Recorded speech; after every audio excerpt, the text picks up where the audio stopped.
Chérie FM, Pop Love Music. Pour terminer, est-ce que vous vous posez toujours des questions sur vous-même, Mika ? Je suis sûr que la réponse est oui, et je fais une transition, parce que vous êtes parti il n'y a pas si longtemps en Himalaya.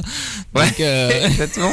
C'est ça. Non mais il y a un an, je vous rencontre, vous avez peur de l'eau, la mer, tout ça, etc. Puis alors là, depuis un an, vous avez peur de la télévision, vous faites The Voice, vous posez des questions sur vous-même, vous partez dans l'Himalaya. Moi, je veux vous revoir dans un an. Hein. Là, je veux vous revoir, là, même pas dans 6 mois. Là vous êtes métamorphosé, là, vous vraiment quoi. Ouais, j'ai un peu... je me suis dit, mais je vais pas m'en laisser faire. C'était simple. Je vais pas m'en laisser faire par moi-même et par la vie. Et oui, parce que pourquoi pas on prend des risques. Il faut faire quelque chose qui fait peur. Quand on a des mal-être, forcément, souvent, c'est vis-à-vis de soi-même, c'est pas vis-à-vis des autres. On croit toujours que c'est la faute des autres, mais c'est essayer de se regarder soi-même et essayer de guérir ses propres blessures déjà. Et même quand c'est la faute des autres, on peut prendre... un petit peu de responsabilité. On peut juste fixer le problème nous-mêmes, je pense. Ouais, ça dépend quelle personne. Mais ça aide quand on est, ça aide quand on est bien entouré. Oui, ça c'est clair. Oui, c'est pour ça que la famille et puis même. Et je suis avec la même maison de disques. Voilà. Ils sont autour de moi et j'ai mes amis comme Dorian par exemple. Et moi, par exemple, Dorian, ça fait des années maintenant qu'on écrit ensemble. Quand j'ai dit oui à The Voice, j'ai dit Dorian, tu viens avec moi. Elle a dit mais qu'est-ce que je vais faire ?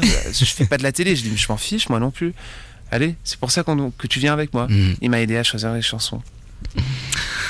Mika, merci infiniment, vraiment. Vous êtes très généreux en interview, vous donnez beaucoup. Non, mais vraiment, c'est sincère, c'est pas du tout de la flagornerie. Ce qu'on a besoin, c'est un mug de thé. Et ce serait juste... Ce serait comme si on était, je sais pas, dans un café ou dans un salon. Si vous considérez que mon interview est comme une belle conversation, alors je le prends comme tel. Vraiment, merci beaucoup. C'est très gentil à vous. Boum, boum, boum, voilà, le single est sorti. Ça annonce forcément l'arrivée d'un nouvel album. On en a déjà parlé. N'hésitez pas, voilà, c'est festif, c'est sexy, c'est sur la tolérance, c'est sur l'amour. Et entre un cocktail, un transat et un petit parasol cet été, c'est le tube de cet été. Mais bien évidemment, bien sûr. En général, non mais c'est vrai, en général on met vous savez toujours ces petits parapluies un peu japonais comme ça sur les glaces. Et bien maintenant on mettra l'album. On mettra le single, on mettra boum boum boum. Voilà, comme ça. Je trouve que c'est plutôt pas mal. En tout cas, merci au nom de toute l'équipe de Chérie FM et puis toutes celles et ceux qui vous suivent voilà sur chérifm.fr. Merci de m'avoir ici. Et pour ma part également. Plaisir. Merci beaucoup, vraiment. Au revoir. Au revoir. Chérie FM, Pop Love Music.